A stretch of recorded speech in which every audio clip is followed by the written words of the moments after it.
सभी मित्रों को भाई दूज की बहुत बहुत शुभकामनाएं।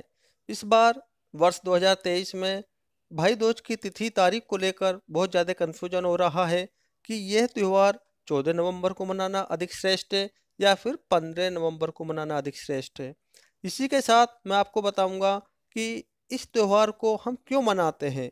भाई दूज का जो हम पर्व हर वर्ष कार्तिक मास के शुक्ल पक्ष के द्वितीया तिथि को मनाते हैं, उसके पीछे क्या वजह है और आपको बताने वाले हैं कि एक ऐसा कौन सा मंत्र है, अगर आप भाई को तिलक करते वक्त बहनें उस मंत्र को बोलती हैं तो भाई की आयु में वृद्धि होती है, भाई दीर्घायु होता है। तो इन सब बातों को आप इस छोटी सी वीडियो के माध्यम से जानने तो कहना चाहूँगा, अगर चैनल पर नए हैं तो कृपया चैनल को सब्सक्राइब कीजिए और वीडियो को कम से कम आप 3 लोगों तक अवश्य पहुंचाए, जिससे कि हम सब भारतीयवासी अपनी प्रथा, अपनी परंपरा, अपने त्योहारों के बारे में जानकारी प्राप्त करते रहें। तो मित्रों, देर ना करते हुए बताना चाहूँगा कि कार्तिक मास के शुक्ल पक्ष की द्वितीया तिथि को हम यम द्वितीया, भाई दूज इन नामों से मनाते हैं। इस बार भी यह 2023 में भी कार्तिक मास के शुक्ल पक्ष की द्वितीया तिथि को ही मनाया जाएगा। अब द्वितीया तिथि 14 नवंबर की दोपहर को आ रही है।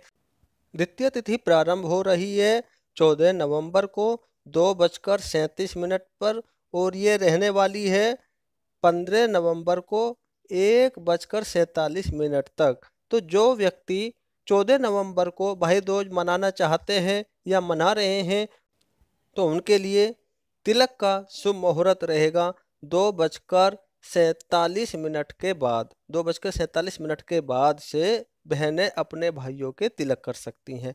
वहीं पर जो व्यक्ति इस पर्व को, इस त्योहार को उदया तिथि के अनुसार भी मनाते हैं तो वो 15 नवंबर को मनाएंगे, क्योंकि सूर्य उदय जिस तिथि में होता है शाम तक फिर उसी तिथि को हम मानते हैं। तो 15 नवंबर को सूर्य उदय से लेकर 1:37 तक का समय शुभ है।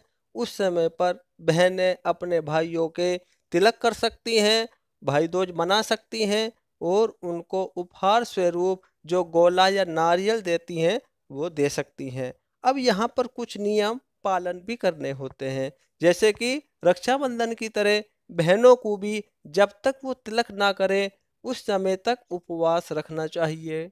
और वहीं पर भाइयों के लिए कुछ नियम यह है कि भाई छोटा है या बड़ा है या शादीशुदा है या फिर अगर शादी नहीं भी हुई है, अनमेरिड है, नौकरी करता है या नहीं भी करता है, अगर बहन तिलक कर रही है तो उस समय खाली हाथ तिलक ना कराएं। बहन को कुछ ना कुछ उपहार जरूर दे। उपहार स्वरूप अगर वो ज़्यादा भी नहीं, 10 रुपये 5 रुपये भी दे सकता है। अपनी श्रद्धानुसार, अपने सामर्थ्य के अनुसार बहन को गिफ्ट, उपहार, तोहफा जरूर प्रदान करें।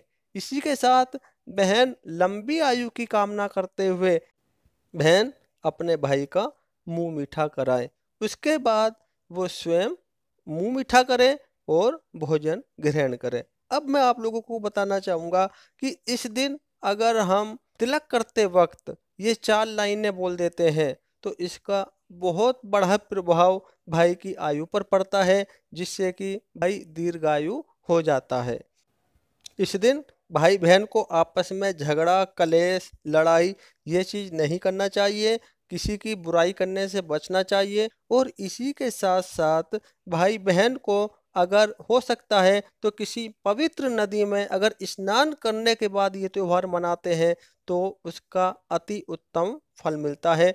ऐसी शास्त्रों की मान्यता है। आप लोगों को बताना चाहूँगा कि यह त्यौहार बहुत ही बड़े त्यौहार के रूप में बड़े धूमधाम के साथ भारत में ही नहीं अपितु पूरे विश्व के अलग अलग देशों में मनाया जाता है। भाई को तिलक करते हुए यह मंत्र अगर बोलते हैं तो भाई को दीर्घायु प्राप्त होती है।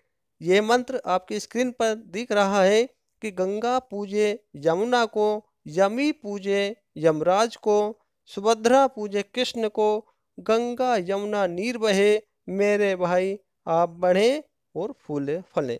अगर आप इस मंत्र का स्क्रीनशॉट लेना चाहते हैं तो स्क्रीनशॉट ले सकते हैं, लिखना चाहते हैं तो लिख सकते हैं। इस मंत्र को आप तिलक करते हुए अवश्य बोलिएगा। इसी के साथ आपको बताना चाहूँगा कि अगर आप अपने भाई के यहाँ पर जा रहे हैं या भाई आपके यहाँ पर आ रहा है तो आपको वहाँ पर भोजन करना चाहिए अगर आप भाई के यहाँ पर जा रहे हैं।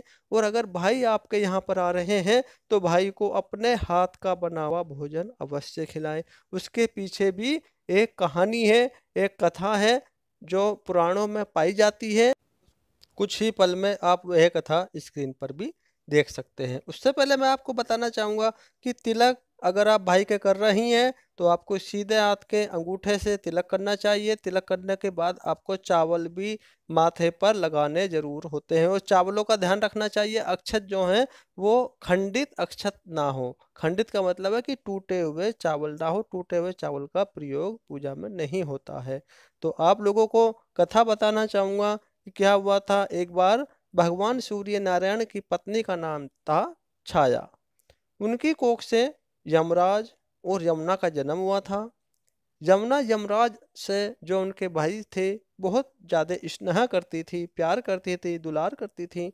वे उससे बराबर निवेदन करती थी कि अपने इष्ट मित्रों के साथ उनके घर पर भोजन करने के लिए आए।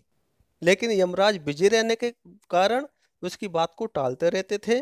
फिर एक दिन कार्तिक मास के शुक्ल पक्ष की द्वितीया तिथि आई और यमुना ने उस दिन यमराज को भोजन के लिए निमंत्रण दिया और उसे अपने घर आने के लिए वचनबद्ध भी किया। अब यमराज ने सोचा कि मैं तो प्राणों को हरने वाला हूँ, कोई भी मुझे अपने घर पर नहीं बुलाता, तो अगर बहन ने बुलाया तो मुझे जाना चाहिए। तो बहन के घर जाते समय यमराज ने नरक में निवास करने वाले सभी जीवों को मुक्त कर दिया। वो यमराज को अपने घर आया देखकर यमुना की तो खुशी का ठिकाना नहीं रहा। उसने स्नान कर पूजन कर अच्छे अच्छे व्यंजन परोस कर भोजन कराया और यमुना द्वारा किए गए अतिथि सत्कार से यमराज जी बहुत प्रसन्न हुए और बहन को वर मांगने का आदेश दिया। तो यमराज की बहन ने मांगा कि हे भाई, मेरी तरह जो बहन इस दिन अपने भाई को आदर सत्कार बुलाकर या वहां पर पहुंचकर टीका करे, उसको तुम्हारा भय नहीं रहना चाहिए। उसके भाई को आप भय से मुक्त कर दीजिए। तो यमराज ने तथास्तु कहकर अपने बहन यमुना को अमूल्य वस्त्र आभूषण देकर यमलोक की राह ली। तो इसी दिन से इस पर्व की परंपरा बनी है। ऐसी मान्यता है कि जो आतिथ्य स्वीकार करते हैं उन्हें यम का भय नहीं रहता है। इसलिए भैया दूज को यमराज और यमुना का पूजन भी किया जाता है। इसको हम यम द्वितीया के नाम से भी जानते हैं। तो यह त्योहार हर भाई बहन को खुशी और हर्षोल्लास जो उनको मनाते आए हैं उनको अवश्य ही मनाना चाहिए। जो कि इस बार मैंने आपको बता दिया 14 नवंबर को भी मनाया जाएगा दोपहर बाद और 15 नवंबर को भी मनाया जाएगा। तो इस वीडियो में इतना। तो मिलते हैं एक नई वीडियो में, तब तक के लिए ओम नमः शिवाय। वीडियो अगर अच्छी लगी है तो लाइक के साथ साथ कम से कम 3 लोगों तक अवश्य पहुंचाए।